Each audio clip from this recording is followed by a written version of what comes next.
The Nexus spire floated in the black void like a giant silver crown. It was the heart of the Galactic Concordance, a huge alliance of more than 200 alien species. For thousands of years, these species had ruled known space. They made the rules. They divided the stars. They decided who got what. Today was a special day. The humans from Earth had come to ask for more rights. The human ship, a simple gray transport called Endurance, docked quietly at one of the lower rings. Ambassador Elena Vasquez stepped out first. She was a tall woman in her late 40s, with short dark hair and calm brown eyes. Behind her walked 4 other humans, 2 diplomats, 1 scientist, and a young security officer who tried to look relaxed, but kept his hand near his hip. They wore plain blue suits with the old Earth flag stitched on the shoulder. A blue globe with white stars and stripes. No gold, no jewels, no glowing patterns like the other delegates wore. The humans looked small and plain, next to the shining armor of the Varathians, or the clicking shells of the Krell.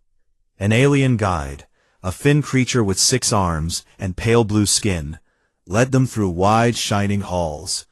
The floor was smooth crystal that showed stars below. The walls played soft images of nebulae and ancient battles. Everywhere, aliens stared. Some stared with curiosity. Most stared with clear dislike. The Grand Assembly Chamber was the biggest room Elena had ever seen. It was shaped like a bowl turned upside down. Rows of seats rose in circles all the way to the high ceiling. In the center stood a round platform for speakers. Today, the platform glowed bright white. More than 1,000 delegates filled the seats. Tall, crystalline Varathians caught the light and threw rainbows across the room. Insect-like Krell clicked their mandibles in rhythm. Feathered Larathi preened bright wings. Scaled Dravani hissed softly to each other. Every species had its own smell. Ozone, sulfur, wet moss, machine oil. The air felt thick. Elena and her team took their assigned place near the bottom. Their section was small and low. It was marked with a simple sign, Sol System, Provisional Observer. The session began with a deep bell sound that vibrated in the bones. The High Arbiter of the Varathians rose to the central platform. He was huge, at least 3 meters tall, his body made of clear crystal that pulsed with inner blue light. His voice came out like breaking glass. Welcome, honored members of the Concordance. Today we consider the application of the species called human from the Sol system. A low murmur ran through the chamber. Some laughed softly. The Arbiter continued. These humans have been with us for 40 standard cycles. They have followed our basic rules. They have traded. They have listened. Now they ask for more. They want mining rights in neutral asteroid zones. They want lower taxes on their goods. They want their single star system marked as protected territory. No one else may enter without permission. He paused. His crystal face showed no expression, but the light inside him flickered faster. We have read their request. We have studied their world. Earth is a wet rock near the edge of civilized space. It spins around a weak yellow star. Its people are young. They only left their planet a few centuries ago. They fought wars with primitive weapons until very recently. They poisoned their own air and water. They are late to the stars, very late. More laughter echoed. A group of Krell clacked their claws in amusement. Elena stood straight. She kept her face calm. Her team looked at her. She gave them a small nod. Wait. The Arbiter raised one crystal arm. Many of you remember First Contact. The humans sent one small ship. It carried machines that spoke for them. They begged to join. We let them in as observers. We gave them trade lanes. We shared basic jump technology, old models we no longer use. In return, they promised to obey. They promised not to spread, not to fight, not to take what is not theirs. He turned his glowing head toward the human section. Yet now they ask for more. They act as if they are equals. They forget their place. A Varathian delegate in the front row stood. His voice was sharp. Hairless scavengers from a dying mud ball. That is what they are. They breed fast, they consume fast. Give them an inch of space, and they will take a sector. A Krell rose next. Its many eyes glittered. Their soldiers still train with chemical explosives. Explosives, like children playing with fire. They have no honor code, no patience, no wisdom. One after another, delegates spoke. Most were cruel. Some tried to sound polite, but failed. They pollute every system they touch. Their language has too many curse words. They smell of fear sweat, even in clean rooms. They think numbers make them strong. Numbers of what? Billions of weak bodies? Elena listened to every word. She wrote nothing. She did not flinch.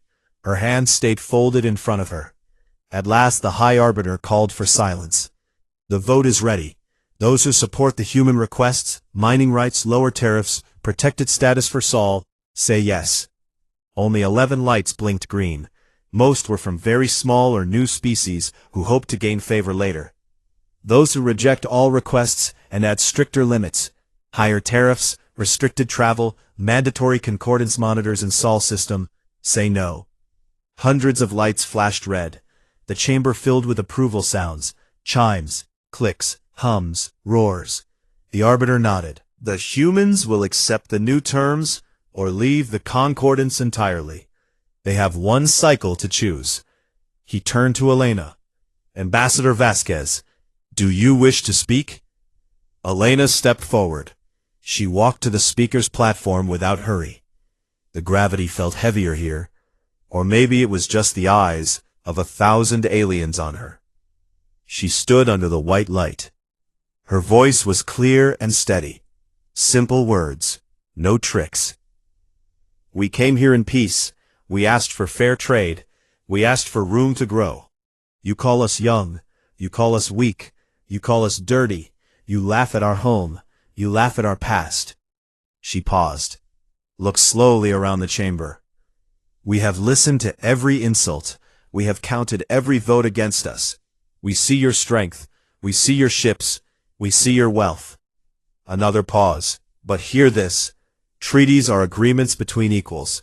When one side spits on the other, when one side mocks and threatens, the agreement changes. Chains can be worn. Chains can also be broken. Silence fell, then laughter exploded again, louder than before. The High Arbiter leaned forward. His crystal teeth flashed. Bold words from a small world. What can one insignificant planet do against the will of the stars? Go home, human. Think about your place. Be grateful we let you keep what you already have. Elena did not answer. She simply turned and walked back to her team. They stood together. No one spoke. They walked out of the chamber with heads high, while the laughter followed them down the hall. Behind them, the delegates raised glasses of glowing liquid. They toasted. To order, to tradition, to another century without the human pest. The humans boarded their ship. The Endurance undocked quietly. It turned toward the distant yellow point of Sol. Inside the bridge, Elena sat in the command chair. She looked at the stars for a long time. One of the diplomats, a young man named Raj, broke the silence. They hate us. Elena nodded once. They do. The security officer, Maria, spoke softly. What happens now? Elena looked at her team. Her voice was quiet but firm.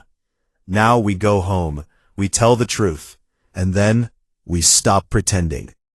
The ship jumped. The Nexus spire shrank behind them until it was only a silver dot against the black. Far away, on Earth, people waited for news. They did not know yet how much everything was about to change.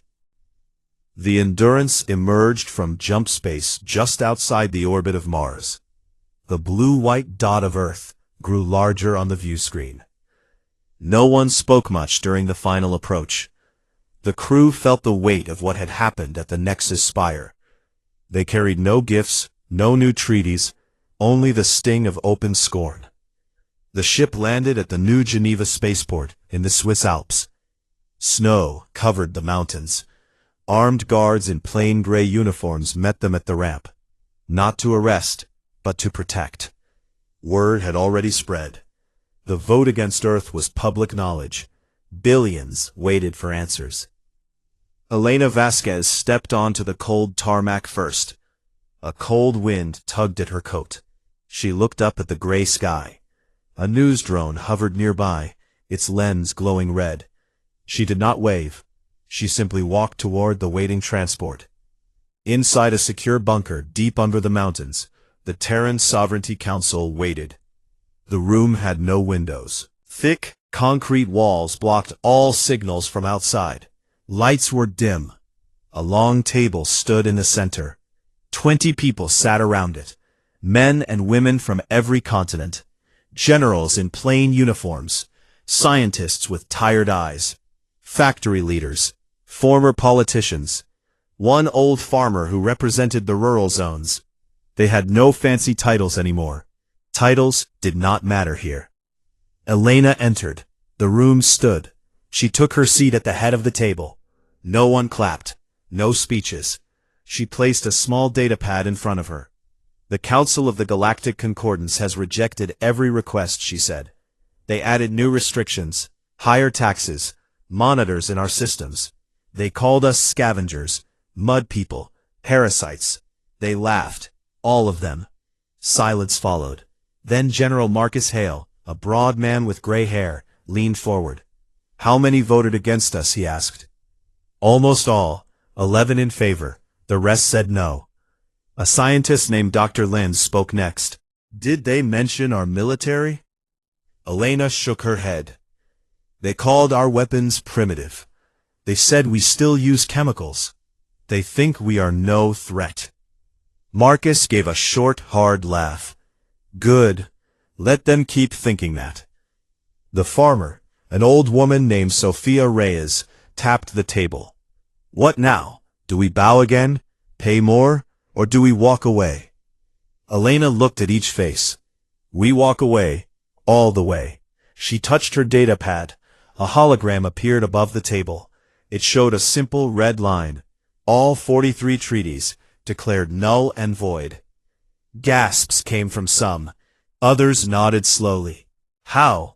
Asked a young diplomat. Old human law, Elena said. If one side breaks faith, if the situation changes too much, the agreement ends. They broke faith today. They treated us like dirt. That ends our promise to obey. Marcus crossed his arms. We prepared for this day. 40 years, quietly. No parades, no announcements. Just work. The hologram changed. Maps appeared. Hidden bases in the Oort cloud. Factories on rogue planets far from any star. Shipyards inside hollow asteroids. Stockpiles of materials the Concordance never knew about. Dr. Lin pointed.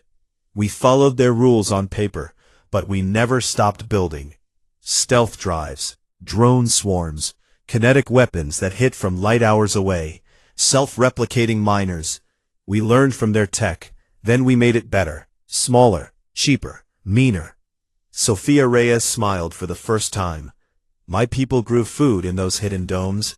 We fed the workers. No one knew. Elena stood. The vote is simple. Do we nullify every treaty? Yes or no? One by one, hands rose. All 20. No one spoke against it. Done, Elena said. She turned to a communications officer in the corner. Send the message. Full broadcast. Every frequency the Concordance uses. Every news channel on Earth. Every ship in our space. The officer nodded. He typed fast. The message was short. No fancy words. No threats. Just truth. To the Galactic Concordance, as of this hour the United Terran Worlds declares all 43 standing treaties with your alliance null and void. Your actions at the Nexus Spire have destroyed the basis of trust. We are no longer bound by your rules or your limits. Human claimed space includes Sol and all systems we have settled or marked.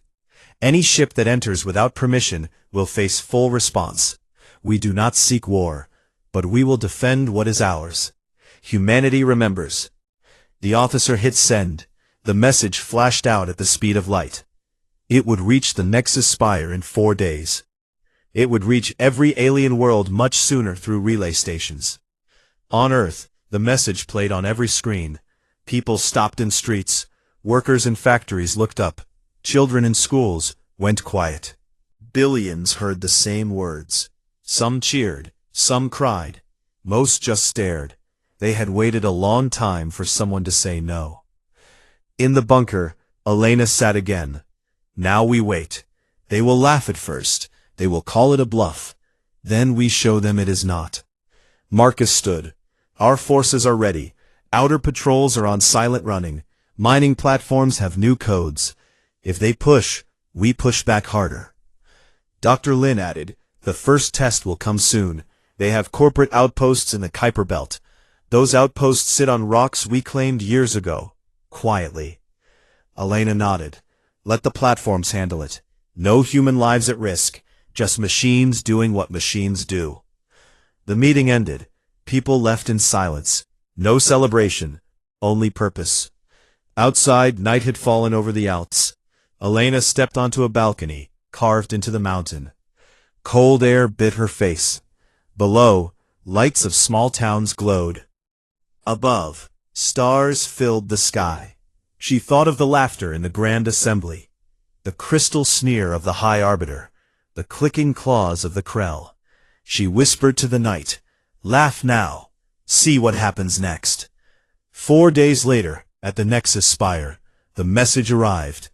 The Grand Assembly was in session again. Routine trade disputes. The High Arbiter stood on the platform, speaking of tariffs. A Varathian aide rushed forward. He whispered urgently. The Arbiter froze. His inner light flickered wildly. He turned to the chamber. We have received a communication from Saul. He played the message. Human voice. Calm. Clear. No anger. Just fact. Silence first. Then laughter. Loud. Mocking. Hairless monkeys throw tantrums, a Krell shouted. They think words scare us? Another Varathian said.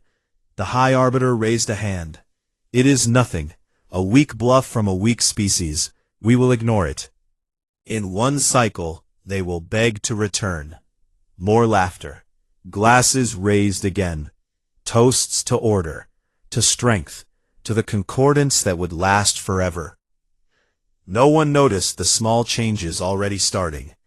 Far out in the dark, past Pluto, a human mining platform received new orders. Quietly, it shut down its concordance monitoring link. Then it activated hidden charges under the alien corporate dome next door. The dome belonged to a Krell mining company. 50 workers inside. Valuable iridium ore. The platform's drones moved. Silent, precise. They cut support beams. The dome cracked. Air rushed out. The Krell workers had time to reach escape pods. No one died. But the dome was gone. The ore was now under human claim. The platform broadcast a new message on open channels. Abandoned property, claimed by Terran sovereignty, per Concordance Abandoned Asset Clause 17b. Thank you for the gift. Some laughed again. Most did not. In hidden shipyards, human crews loaded the first kinetic rods. Long, thin, made of dense tungsten. They would fly at fractions of light speed. No explosion, just pure force, impossible to stop once launched. In stealth fields around Jupiter, drone swarms woke up. Millions of tiny machines, ready to eat metal, ready to rebuild it into more of themselves. On Earth, factories ran day and night, not loud, not proud, quiet, efficient. People went to work. They ate, they slept, but something had changed in their eyes. They were not angry, not yet. They were awake. In the bunker, Elena watched reports come in. First actions, first nullifications. Small, careful, no blood. She turned to Marcus. How long until they notice the pattern? He smiled thinly. Not long, and when they do, they will come. Elena looked at the hologram of the galaxy. Sol was a tiny yellow point on the edge. Let them come, she said. The stars waited. Out in the dark fringes of the Kuiper Belt, 3 human mining platforms had waited in silence. They looked like ordinary ore extractors, big, boxy machines with long drill arms and solar panels. The Concordants had licensed them years ago. The aliens paid small fees. They thought the humans were grateful. Now the platforms received the final code. No fanfare, just a quiet ping. Platform 1 targeted a Varathian crystal refinery on asteroid 1997 HFY. The refinery processed rare transuranic elements. 50 Varathian technicians worked inside. They had lights, heat, air recyclers. They felt safe. At 0317 UTC, the platform's hidden charges fired. Small shaped explosives cut the main power conduits. Lights died. Air pumps stopped. Emergency shutters slammed down too late. The refinery hulls split like an eggshell. Atmosphere vented in white clouds that froze instantly. The Varathians had evacuation suits. They reached pods. All 50 survived. But the refinery was gone. The platform moved in. Its drones stripped the valuable core. Then it broadcast on open channels. Concordance Asset 47QL4 declared abandoned due to structural failure. Salvaged under Treaty Clause 9.3. Property now under Terran sovereignty. Thank you for the contribution. The same thing happened at 2 more sites. A Krell gas harvester on a methane moonlet. A Larathi sensor array and a comet tail. All failed. All claimed. All broadcast the same polite message. Alien news feeds lit up. At first, confusion. Then anger. The Nexus Spire called an emergency session. The High Arbiter stood on the platform. His crystal body glowed angry red. "These humans dare," he shouted. "They destroy our property and call it salvage." A Krell delegate clacked loudly. "Send ships. Take it back. Crush them." The Arbiter nodded. "A demonstration fleet will depart at once. Proxima Centauri sector. We will remind them who rules." Laughter returned. Shorter this time. Nervous. Meanwhile, Earth did not wait. In the outer Sol system, human stealth corvettes, small, black, almost invisible, moved like shadows. They carried no big guns, just grapples, EMP bursts, and boarding drones. One corvette found a Krell trade convoy, 12 fat cargo haulers, carrying isotopes from Epsilon Eridani, valuable, slow, lightly guarded. The corvette decloaked for 2 seconds. It fired a wide EMP pulse. Engines died. Lights flickered out. The convoy drifted. Human drones swarmed in. They cut through hulls without damage to crew quarters. They took the cargo holds. Rare elements, heavy water, exotic metals, billions in value. The drones left notes in the Krell language, printed on metal plates. "Your treaty protections no longer apply. Cargo seized as compensation for unfair tariffs. Crew unharmed. Safe travels home." The convoy captain broadcast a panicked message. It reached the Spire in minutes. Panic spread. Alien merchants pulled ships back. Trade lanes emptied. Prices spiked on black markets. At Tau Ceti shipyards, a neutral zone under joint treaty, human workers had waited longest. For years they built alien warships side by side. They smiled. They learned. They installed quiet failsafes. On the day the message went out, the failsafes woke. Every alien ship in dry dock locked. Thrusters froze. Weapons powered down. Dock clamps refused to release. Human ships, smaller but ready, slipped away. They carried full loads of railguns, missiles, and new FTL drives the Concordants had never approved. One Varathian battlecruiser captain screamed at his console. "Release the clamps." A human foreman's voice answered over comms. Calm, polite. "Sorry, treaty violation detected. Your access revoked. Please depart peacefully." The battlecruiser stayed trapped. Its crew watched human freighters leave with full armories. The Concordance fleet to Proxima Centauri launched anyway. 30 heavy warships, Vorathian crystal spears, Krell swarm carriers, Lorathi sensor nets. They jumped in formation, proud, certain. They never arrived. Mid-jump, their sensors screamed. Something pulled them off course. Space twisted, then nothing. Hours later, fragments rained into Proxima's gas giant. Twisted metal, shattered crystal, burned-out engines, no bodies, no escape pods. A single Type beam message reached the spire from an unknown source. Treaty violation, incursion into claimed space, consequence delivered. The chamber went dead quiet.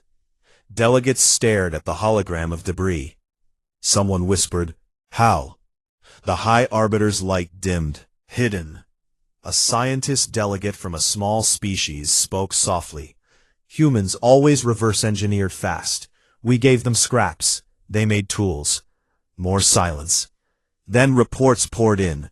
Alien monitoring satellites around Sol, dozens of them, went dark one by one. Replaced. Human duplicates now orbited. Quiet. Watching back. A Krell listening post in the asteroid belt sent a final message. "They are everywhere. Stealth fields. We did not see." It cut off. On Earth, Elena Vasquez watched feeds in the Himalayan bunker. Screens showed green lights turning red. Actions completed. No losses. Marcus Hale stood beside her. "First phase done. No blood on our hands yet." Elena nodded. "They will come harder next." Dr. Lin entered. "The von Neumann seeds are deploying. Self-replicators in unclaimed dark space. They eat rock. Build more. Exponential. In months, they will outproduce entire alien shipyards." She looked tired, but calm.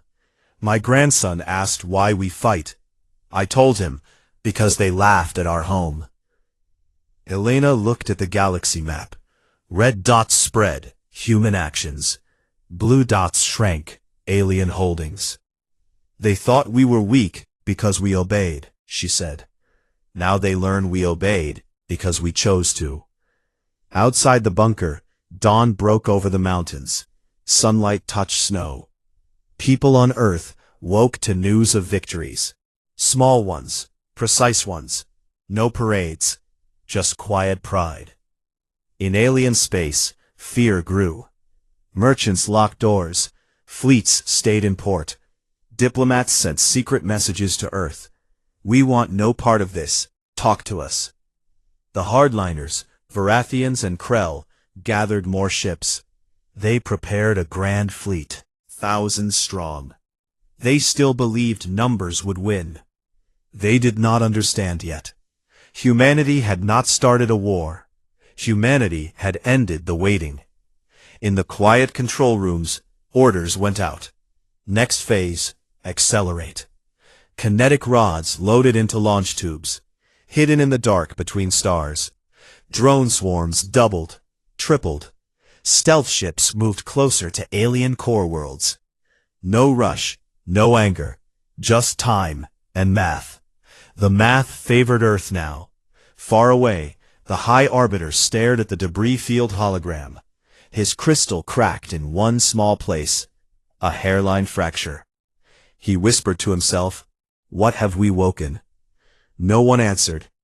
The stars stayed silent. But somewhere in the black, human machines kept moving, patient, ready. The Grand Coalition fleet gathered at the edge of Vorathian space. Thousands of ships, crystal spears from the Vorathians, swarms of Krell carriers, Lorathi sensor webs, Dravani heavy cruisers. Colors flashed across hulls like a storm of light. The High Arbiter watched from his flagship bridge. His fracture had grown. A thin crack now ran from one eye slit to the jaw. He ignored it. "This ends today," he said. His voice echoed through the fleet comms. "We will enter Sol space. We will burn their hidden bases. We will drag their ambassador before the spire in chains. The upstarts will kneel." Cheers rose from every ship. They believed the numbers. They believed the old order. The fleet jumped. A wave of distortion rolled across space. They aimed straight for the Oort cloud, the outer edge of Sol. From there they would push inward. Step by step. Overwhelm. They emerged exactly where planned. Empty space greeted them. No defenses. No stations. No human ships on sensors. The High Arbiter frowned.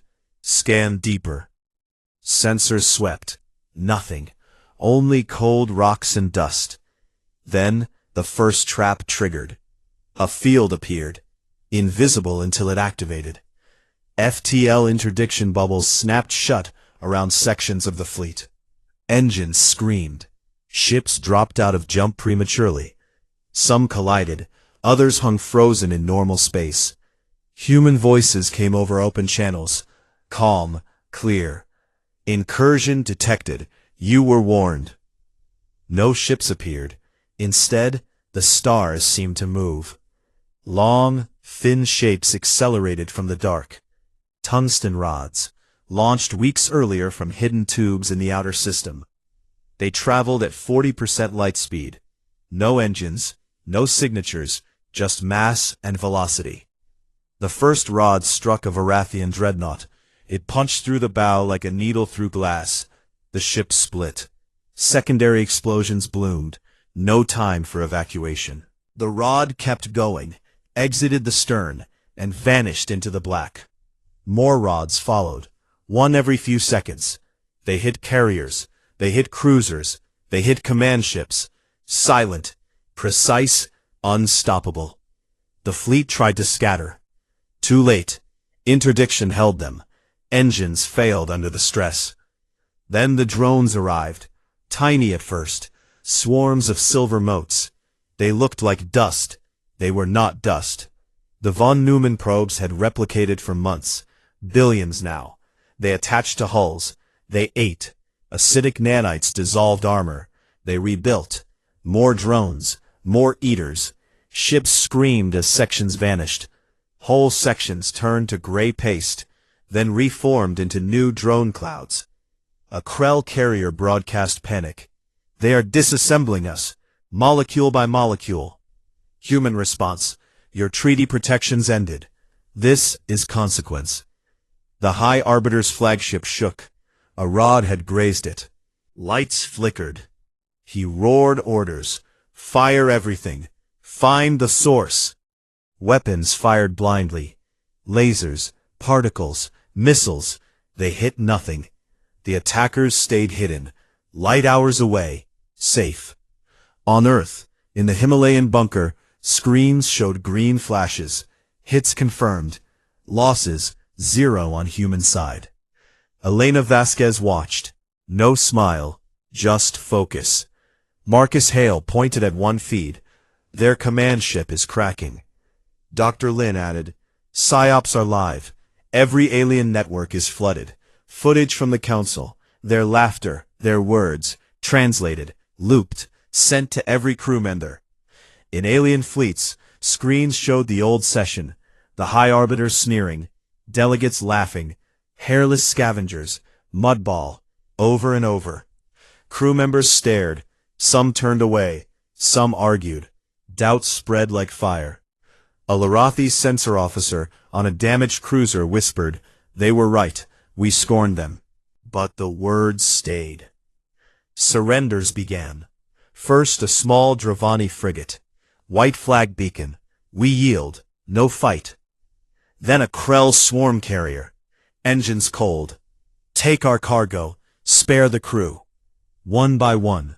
Dozens. Hundreds. The coalition cracked. The High Arbiter's bridge filled with smoke. Alarms wailed. His officers begged. Call retreat. He refused. Never. A final rod struck the engine core. The ship lurched. Power died. Gravity failed. Bodies floated. The High Arbiter clung to his chair. His crystal body dimmed. The crack widened. A human voice came over his personal comm. Elena's voice. High Arbiter, your fleet is broken. Your coalition is broken. Surrender now, or lose everything." He stared at the blank screen. Then he spoke, voice weak.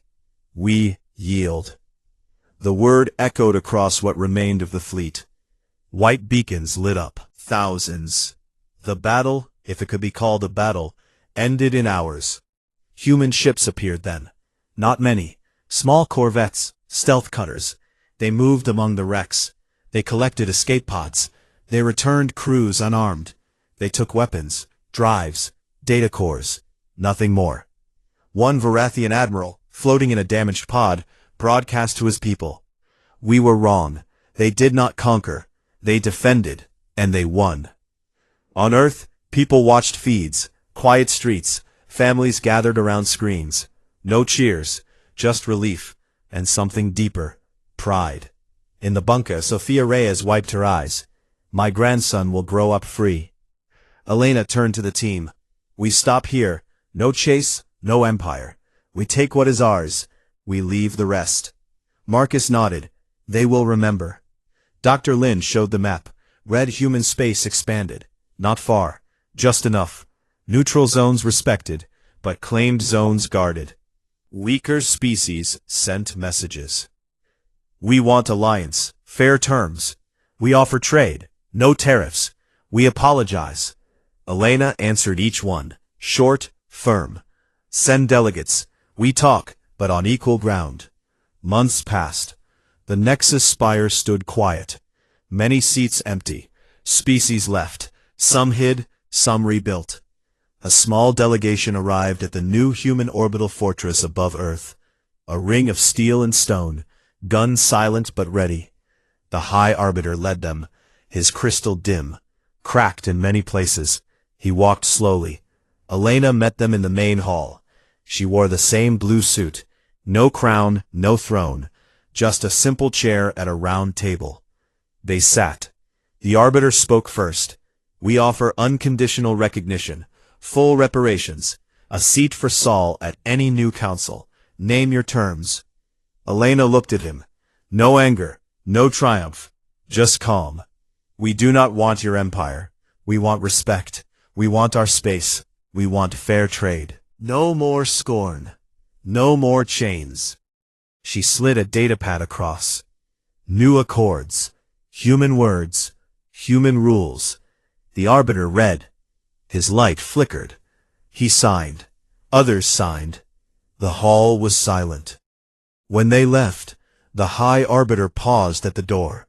He turned. "We underestimated you." Elena answered softly.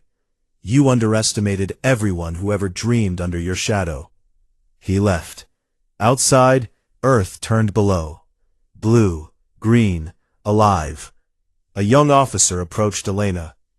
"Did we win?" She looked down at the planet. "We survived. And now the galaxy knows what happens when you scorn Earth." The stars watched. Human ships patrolled quiet lanes. Factories built. Children laughed. No empire rose. Just a people who stopped asking permission. The old order ended. A new one began. Not with fire. With a single word. The new orbital fortress circled Earth like a quiet guardian. It had no name yet. People just called it the Ring. A wide circle of steel, stone, and silent guns. It hung above the blue planet, catching sunlight on its dark hull.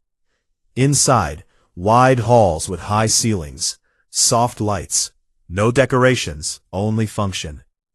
Months had passed since the coalition fleet broke. The galaxy had changed in small ways at first, then bigger. Trade ships from small species started coming to Sol again. They came carefully. They asked permission. They paid fair prices. No more forced tariffs. No more monitors.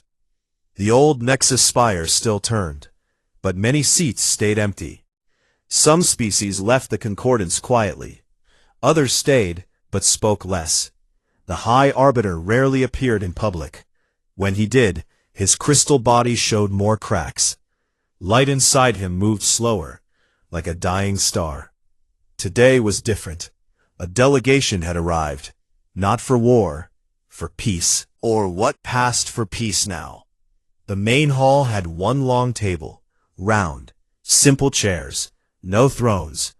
Elena Vasquez sat at one side. She wore her old blue suit, the Earth flag still on her shoulder, faded a little, but proud. Across from her sat the High Arbiter. He moved slowly. His aides helped him sit. 2 Varathians, 1 Krell, a few from smaller races. They looked small, tired. The Arbiter spoke first. His voice cracked like thin ice. "We come with offers. Full recognition of Terran sovereignty. Borders as you claim them. Reparations in materials, technology, credits. Enough to rebuild what we damaged. A permanent seat for Sol in any new council. Equal voice, equal vote." He paused. His inner light flickered. "We also offer apology. Public, recorded. For the words at the council, for the scorn, for the laughter." Silence filled the room. Elena looked at each face. She had learned patience in these months. "We accept the recognition," she said. "We accept the borders. We accept fair trade. We accept the seat." She leaned forward a little. "The reparations we will discuss. Details matter. But the apology—" She stopped, looked straight at the High Arbiter. "Words are easy. We want actions. Show us respect in deeds, not just in speeches." The Arbiter nodded once, slow. "We will broadcast it, across every channel, every world. No edits, no excuses." Elena slid a datapad across the table. The new accords. Short, clear, human words. No hidden clauses, no tricks, just rules for equals. One by one they signed. The Arbiter last. His crystal hand shook slightly. The pad accepted the mark. When it was done, Elena stood. The others stood too. "This is not the end of old grudges," she said, "but it is the end of old chains. Humanity does not forget, but we can move forward. If you choose to." The delegation left quietly. No ceremony, no handshakes, just steps echoing down the hall.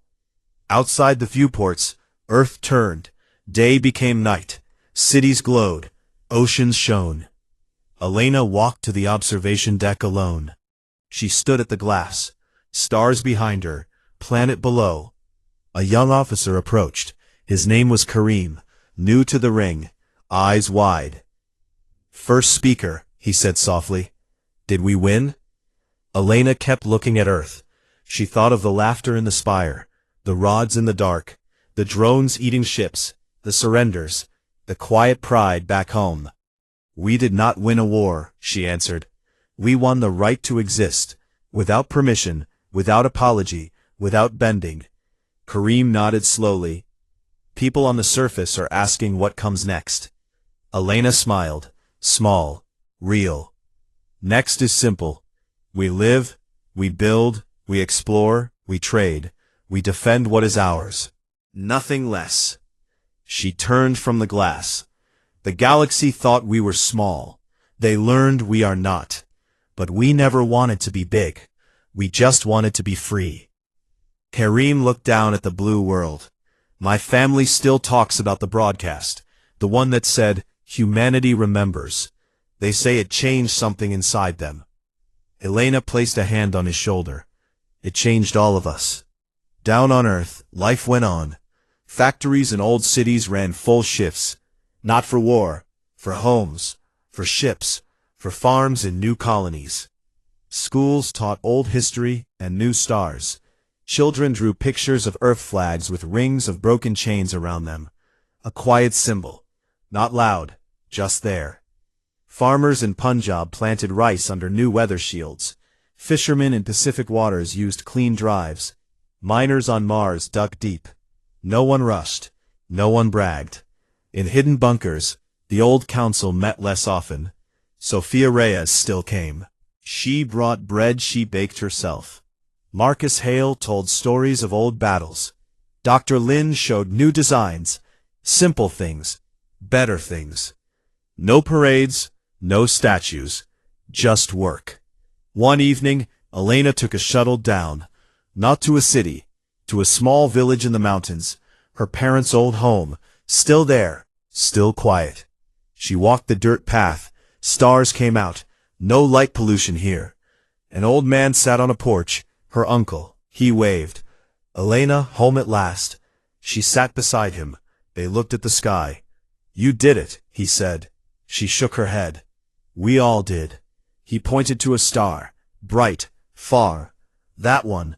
They used to own the space around it. Now it's open. Anyone can go. Elena nodded. Now anyone can, if they follow the rules. Our rules. The old man laughed softly. Called us mud people. Elena looked at the same star. They did. And now they remember our name. Silence fell. Good silence. Far above, the ring turned. Guns silent. Lights low. Human ships moved through new lanes, not to conquer, to connect. Small colonies grew on distant worlds. Green domes, blue skies made by machines.